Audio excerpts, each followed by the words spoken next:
episode 156. Hello there. Did you have to shovel yourself out of the snow? I'm Erin Davis. I'm Lisa Brandt. No shoveling today, but it was quite a mess. Really soupy and heavy stuff. This just into the Gracefully and Frankly newsroom, which doesn't actually exist, but if it did, it would be very cool. Oh, okay. We've got a news bulletin here. I can't quite believe my eyes, but Lisa Brandt, if that's her real name, was pulled over by police. Oh, jeez! Were you taken in? Were you grilled? Did they have you in the interrogation room? Tell us what happened. Tell us everything. I've been missing my Law and Order since it's gone into holiday mode. Oh, my goodness. This is the most anticlimactic thing. They had a ride check in the morning one day last week. And, everybody gets pulled over. And it's just a matter of proving you haven't been drinking and you move on. But the nicest guys and gals. And, they're doing their job out there. Apparently in our region, they've issued 1,000 and something tickets. Ooh. They've had people in the Warren Range, which means their license are suspended, and some truly impaired drivers. And, it's up this year. So did you ask them, why the morning, though?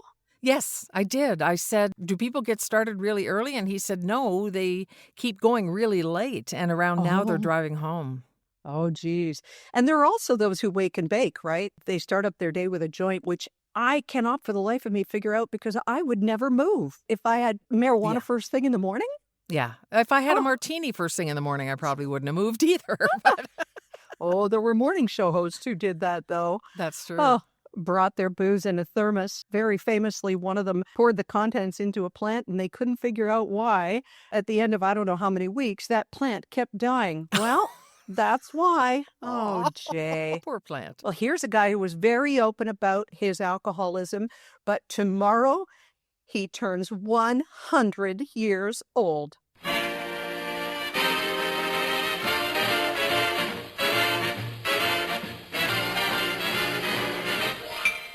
Happy century tomorrow, December 12th, to Dick Van Dyke. Isn't that amazing? He's an incredible guy, and what a career, what a life.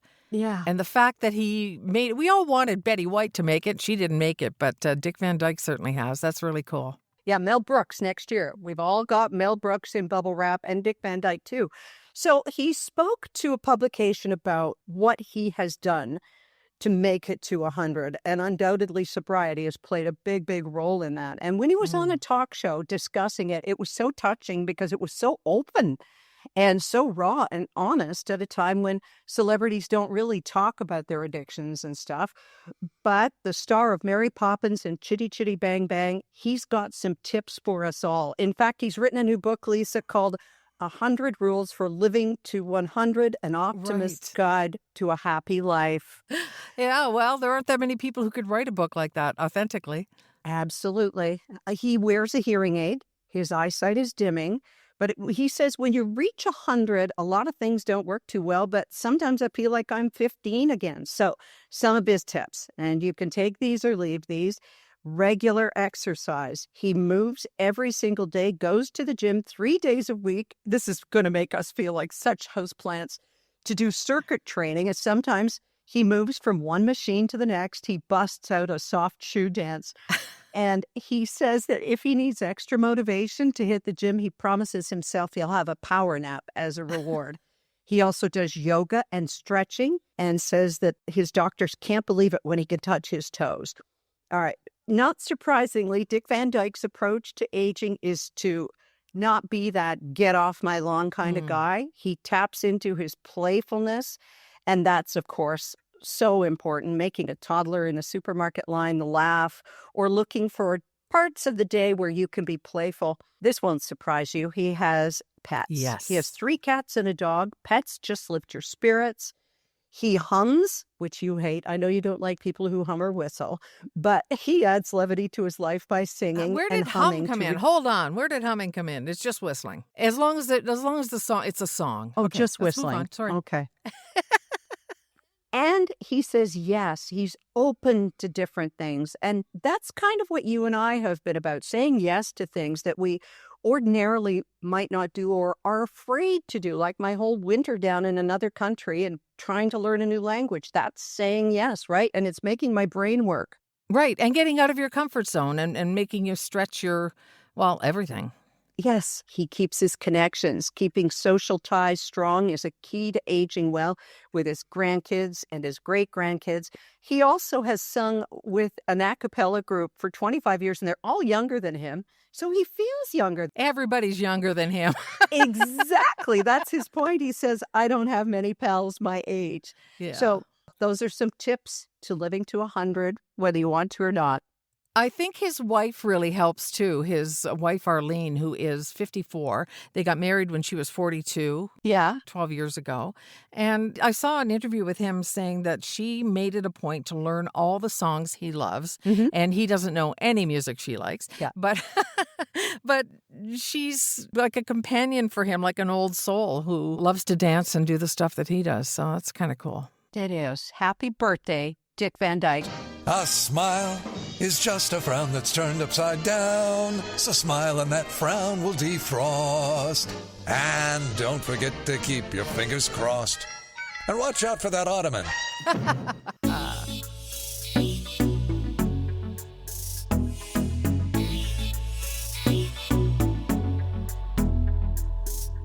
Well, here's a tip that I heard years ago. Besides, don't trust a fart. Never, ever pass up a bathroom. But in some cases, you can't even get in one. Especially in some of the older theaters in Toronto. And we know this from going to Princess of Wales or the Royal Alexandra or any of those old storied theaters. And that goes for older sports stadiums and anything else. They did not figure women's needs into it when they built it. So they didn't make enough room in the bathrooms. It's not just that it seems like there are more women going. We don't have enough room for all of us to go properly. In the same square footage, you can get a whole bunch of urinals, but you can't get sheltered toilets. Sheltered. The men have a lot more options in the same amount of footage. And as a Toronto Star writer pointed out, it's not a stretch to say, you know, the architects were men. Right. They thought about men. Women were an afterthought. If at all, because you didn't want to think that a lady would even have functions. Might need to tinkle. Yes, quite. Well, some of the newer centers, like the Four Seasons Center for the Performing Arts, has 3 times more women's restrooms than men's because they've recognized this problem. Women take longer because we have more to get out of to go to the bathroom. We primp a little bit more and that kind of stuff. All those corsets and the crinolines. Well, you know, I have, I think, 6 or 7 crinolines, and then, yes, the bodice. I mean, just to get my woman to come in with me and undo the bodice is enough. It's quite something, and you have to have room. It's just insane. There's no room for the help in your cubicle. help. No one thought of that, though, did they? No. The newer spaces are getting it together, but it's still not great. It's still not as good as it needs to be. And some people are saying, some women are saying, what you really need in these older facilities is a longer intermission because theater patrons are complaining, and rightly so, those tickets aren't cheap, that they miss some of the show by getting stuck in the washroom. That's a good point, and they would make more money at the bar. That's true. Yeah. Once you empty the vessel, you need to fill it again. Exactly. Now, the only downside to that is trying to get out at a decent time. If you see that a show is 3 hours with intermission, there are going to be some people who go, oh, that's pretty long, especially in the more uncomfortable seats. Yeah. A quandary. Did you ever hear what Maple Leaf Gardens, the old gardens, had for men up in the Grays? No. Okay, brace yourself. Hold on right. to your corset and your Spanx. They had troughs for the men to go in. Oh, nice. Yeah. Isn't that lovely? Oh, gross. I remember going into a boys' washroom once in grade school. I don't know why. And seeing a round circular stone thing that looked like, for all intents and purposes, a fountain. Yep. And it had a sprinkler on the top. And that's where all the boys would gather to do their business. all kind Yeah. of looking at each other in a circle. Yeah, we had one of those in our school too, and don't ask me how I know. But you think gender neutral bathrooms might help, but then again, not everybody wants to be with everybody else, and they certainly don't want their business out there. Mm, So that means more walls too, right? yes, it does. Oh, Ugh. my gosh. There's no easy solution. Or to go back to your idea of a longer intermission, how about a shorter show? Yeah, write tighter. That's right. Too many notes.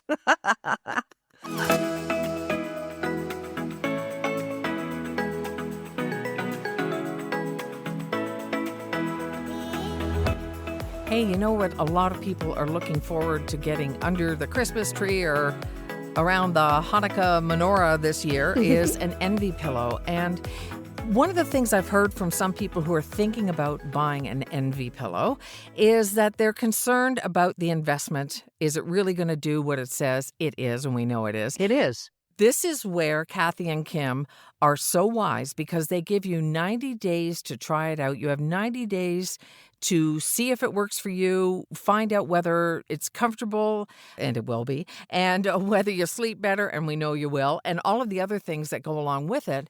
And if for some reason you decide you haven't fallen in love with it, you can send it back. They will clean it and donate it to a local women or family shelter.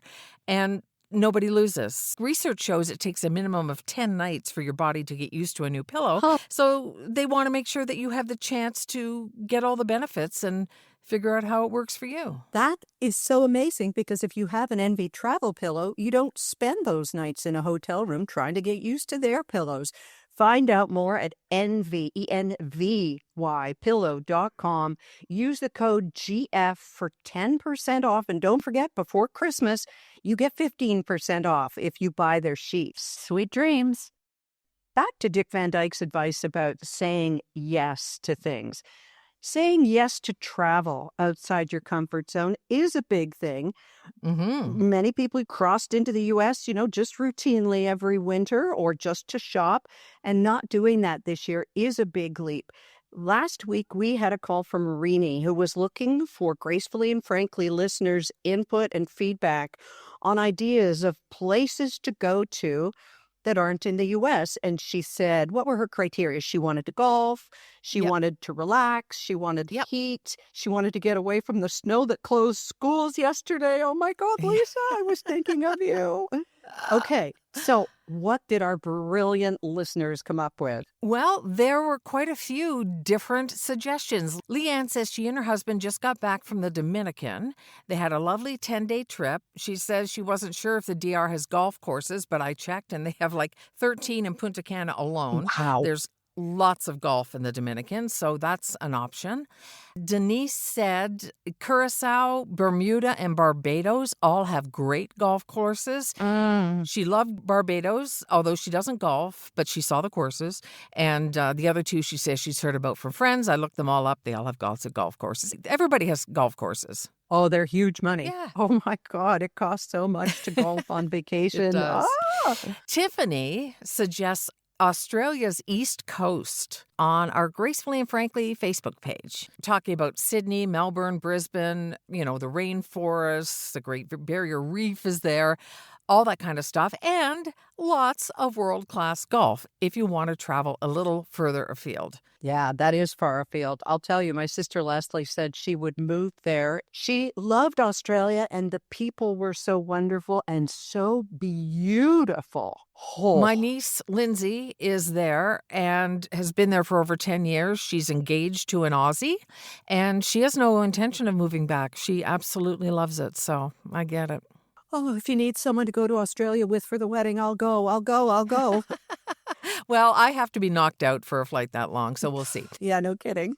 Carol suggested Portugal. Yes. And lots of Canadians winter in Portugal. There's tons of golf in Portugal. In fact, there are golfing excursions that go to Portugal exclusively, so that's not an issue. And I know Portugal can also be, depending on where you go, like many of those European countries, you can get a really good deal too, where you stay. And if you don't have to be in a big city, if you're into going to an Airbnb or whatever it is, that sounds like a lovely way to go. So there's some great ideas. There sure are. Yeah, Europe in the winter can be a revelation and fewer tourists, shorter lineups to get into things.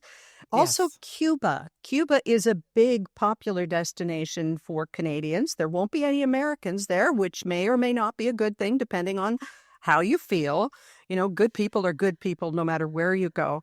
Cuba, if you go, always take along extra soap and shoes and things just to leave for the people who are servicing your room, because it is a poor country and things that are left are very much appreciated. I've only been the once, but I think that I would go back. But in Cuba, Lisa, I felt such guilt for the amount of food that people left on their plates. Right. I felt guilt about everything in Cuba. And I know there are a lot of people who go regularly, and I don't want to harsh their mellow, but I've been to Cuba twice and I don't have plans to go back just because I felt very guilty about the huge disparity between us and them. Yes. And, who knows? It might be like that other places I go and there's just more separation from it and you don't see, I don't know, but I just felt like a rich white lady on a plantation or something. And honestly, it was really uncomfortable. Yeah, it's a whole vibe. But Dominican Republic, we used to take listeners there on those trips, and the DR, the people, the resorts could not have been nicer. So do your research, go on TripAdvisor, see what real travelers have to say about these places. And if you are going to rent a place like a Vrbo or an Airbnb, that's my jam. I totally love having a place to myself, and I don't mind doing the cleaning myself. There are cleaners that come with some homes. I don't mind doing that. I love the fact that there's nobody slamming doors at 2 a.m. and nobody clickety-clacketing above me on the tile floors. So there are give and takes for everything. And if you're in a fortunate position to be able to try and get away, and boy, howdy, snow like you got this week makes people really get online and look for flights and destinations, doesn't it? It does. It does. And for many people, the getaway is just pulling on a blankie, opening a good book, and putting the fireplace channel on the television. And that's okay, too. I love the fireplace channel, and I'm not even kidding you. When I turn it on, my feet get warm. I believe that. I feel the same way. Oh, thank you. Your feet do get warm. Well, you have your own bed when you come next month, darling. Don't worry. You don't have to deal with that. But can I tell you, my sister was here for 2 weeks. She's always cold. So we had the house at like 27 degrees, and I'm dying. It's like my entire 2 weeks was a hot flash. I kept the bedroom at 21 or 22, and whenever Cindy would go for a nap, I would just go back into my room to cool off. Holy Hannah. I wouldn't have been able to stand that. I know. Oh. You and I are going to be just fine. And thanks to everybody who went on Gracefully and Frankly to contribute to Reni's situation and to answer her question. Don't you love the little community we've built here? It's so nice. It really is. And everyone's very helpful and fun and positive. We haven't had any trolls yet. Not that I'm looking for them. Okay, I'll make a point of writing to you under a picture with no name and a whole bunch of numbers. All right? Great.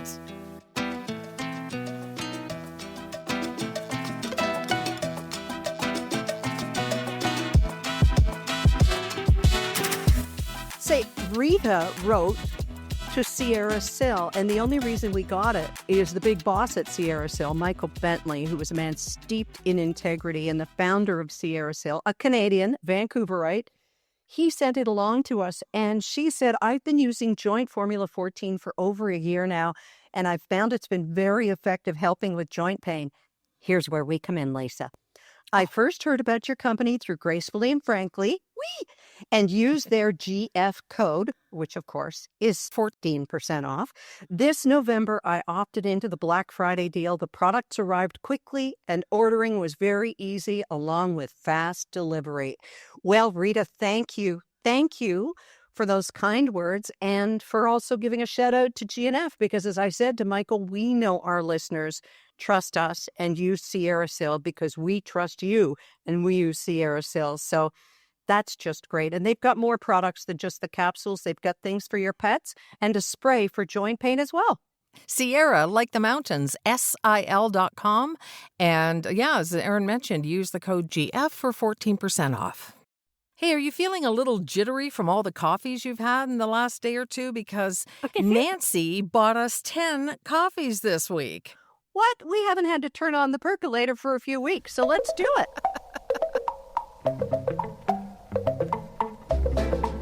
Thank you, Nancy, who said with gratitude and appreciation when she sent her 10 copies, which is exceedingly generous, on the gracefullyandfrankly.com. There's a little coffee icon. She just clicked on it and said, let's give them 10. The gift of coffee. They can stay up for the next few nights, right?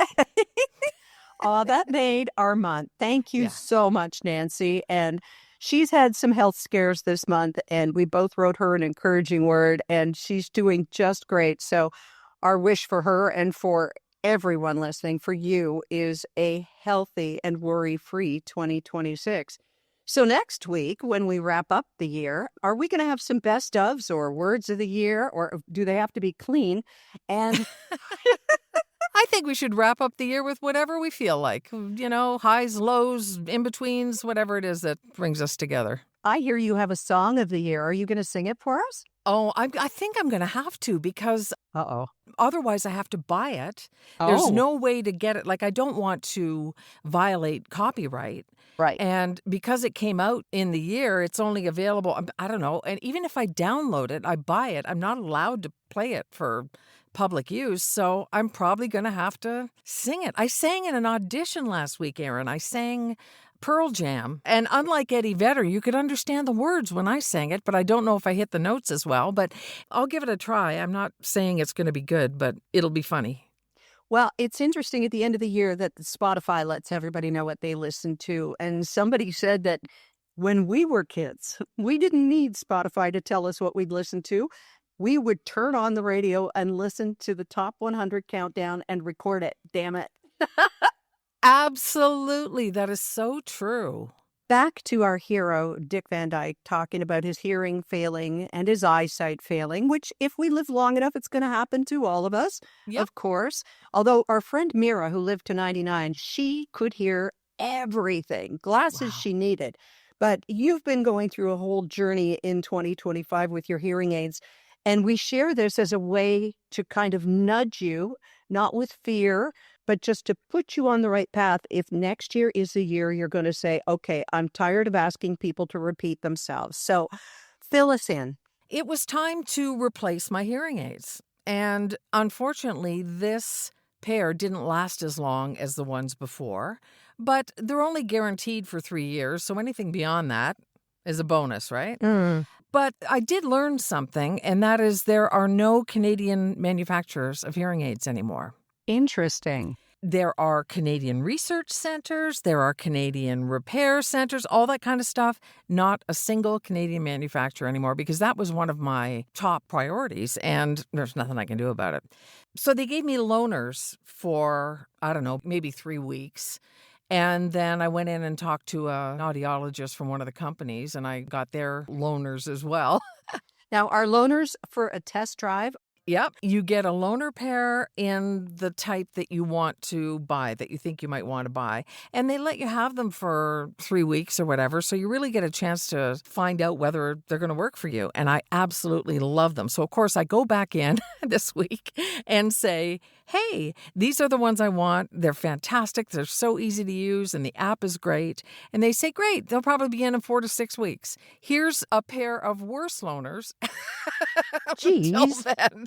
So it's a little bit of an ongoing thing, but I don't know. I can't even remember what life was like before them. It's just incredible. The technology is so great. You hardly see them. You don't feel them. Once they're in, you don't even feel that they're there. It's just so worth it. Well, that's really something for you to say, because you have teeny weeny ear canals. Yes. And I remember going to Walmart with you a couple of years ago after you took yours for a swim, and we were looking for children's hearing aids, or, just cheap and cheerful, but they don't exist, or they didn't in Walmart. So how much are you on the hook for these, Lisa? And when I say test drive, it's probably because it's the price of a small car that you had when you first started out. It's going to be over $5,000, and that's after the discount that the provincial government here in Ontario gives, $500 per ear. Yeah. So even with that, that's how much it's going to be. Now, is that a tax write-off at the end of the year in terms of your health care? Yes, it is a Yay. tax write-off because thank goodness there's that saving grace. Yeah, and it can also be covered by workers' comp if you qualify. Mike Cooper, you said, my former radio husband, his are covered by workers' comp. My dad's were covered by the military because of jet engines. But you can't prove that you suffered hearing damage from being in radio? Well, I don't have some of the paperwork that they want, pay stubs, they want all that kind of thing. And it's like, I don't have any of that stuff anymore. So I have to figure out how I'm going to prove that I actually worked in the industry that I worked in. Okay, just send them pictures of various moving trucks and U-Hauls and say, this is what I did. That's a very good point. That's a Yeah. very good point.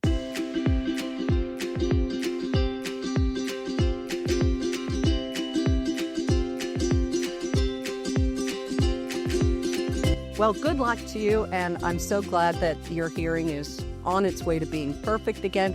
I'll tell you, it was I who had some technical problems here on GNF last week. We seem to have fixed them, so we're going to just barrel on through as I try and find a room in this house that isn't near leaf blowers or construction equipment. I don't mind it, but I think our listeners might. So on we go. Oh, we do have to make time for this week in Totally Stupid or... Twits. Okay, you're hitting me with a twit this week that I don't know. Oh, I wonder if you've heard about this because, in the year 2025, the Louvre had a terrible year. We know about the heist that was fodder for late night for weeks. Hey, and congratulations for Jimmy Kimmel on signing his new contract. Yay. Yes. Yeah. And then did you hear about the burst pipes this past week at the Louvre? No. Okay, this isn't twits. This is just one thing after another for them. Burst pipes, flooded, archaeological journals of Egyptian digs and that sort of thing. So they're in the midst of trying to dry them out and dehumidify and all that kind of thing. And these pipes were due to be replaced next September, Lisa. Oh, my goodness. Yeah, they knew there was a problem and they had a schedule, but the pipes didn't agree. But this twits this week has to do with another priceless piece of jewelry. It happened in New Zealand where a man saw a necklace he really liked, and it was a Fabergé egg necklace. So a replica of a Fabergé egg, but it was a Fabergé egg necklace. And when people weren't looking in the store, he snatched it up and he swallowed it. Yes. But when they got him, they had to wait some 5 days for it to come out naturally, for him to lay that egg. Ouch. And they just followed the chain of evidence, if you will. And the Fabergé egg is unharmed. Oh, my goodness. That sounds painful. Well, I think he deserves it. Well, I think you're right, but still, I wonder if he thinks it was worth it. I wonder if he does. I just hope that it was really, really big. And if you were going to buy a Fabergé egg necklace for the woman who has, or the man who has everything, would you want to check and make sure that that was not the necklace? Well, what do you do? What do you do? Oh, my goodness. So that, I think, makes for a fun twit of the week. We got twits all over the place with that Sean Duffy guy from MTV now suggesting, in addition to wearing suits and dresses on planes, we should also be able to work out in airports. I really want to sit next to the guy who has just done 100 pull-ups. Oh, my God. Just make it make sense, Lisa. Any of it? No, none of it. I think they just think that afterwards we'll want a $30 sandwich and a $19 Coke or something. Yeah. Well, on that note, as we get set to jet into 2026, do not miss next week's show. And it'll have more listeners than the Kennedy Center honors this year, I guarantee. Oh, God. You have a wonderful weekend. Good luck with all that snow and shoveling and everything. Stay safe. Okay, honey? Think warm thoughts. Yes, and you think warm thoughts too, because what else can you think there in Mexico? I'm not saying anything about it. Nor did we say anything about our show being chosen #1 retirement podcast. See? My good boss. We keep our promises. Yes, we do keep our promises. All right, we'll talk to you again soon. Happy 100th to Dick Van Dyke. And thanks, Derek. Okay.